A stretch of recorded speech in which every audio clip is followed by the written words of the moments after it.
ఎక్కడ అధికారం ఉంటే గురునాథం అక్కడ ఉంటాడు అనేది ఉండను. జనాల్లో నేను ఎక్కడికి వెళ్తే అక్కడ అధికారం వస్తుంది. వైసీపీ గెలిచింది, వైసీపీతో ఉన్నాడు. మళ్ళా ఇప్పుడు ఈ రోజున కూటమి అధికారం వచ్చింది, కూటమి వైపు వచ్చాడు అనేది అది తప్పు. జనాలకు తెలియదు. వైఎస్ఆర్సీపీని గెలిపించింది నేను.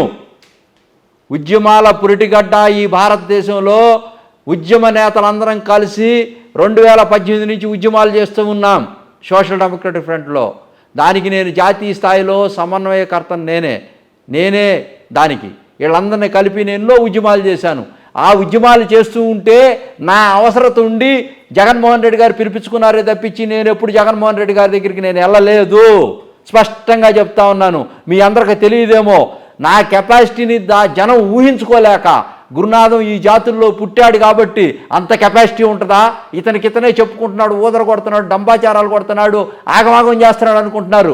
బట్ నేను చెప్తా ఉన్నాను, నా కెపాసిటీ ఏందో, నేనేందో, ఈ సమాజం కోసం ఏంటో, నేను నా గడ్డిపోసుతో సమానం పదవి అనేది. నేను ఈ రోజుకి పదవులు పొందలేదు, డబ్బులు తీసుకోలేదు. రాత్రి మగలు 35,000 గంటలు నేను ఆ ఎండలో పడి అధికారాన్ని అనుభవిస్తూ ఉంటే జగన్మోహన్ రెడ్డి మీరే సాక్ష్యం. ఎండల్లో పడ్డాను, వర్షంలో ఉన్నాను, మధ్యాహ్నం పూట అన్నం కూడా తినలేదు. మా అందరు ఉసురు తగిలి జగన్మోహన్ రెడ్డి పోయాడు.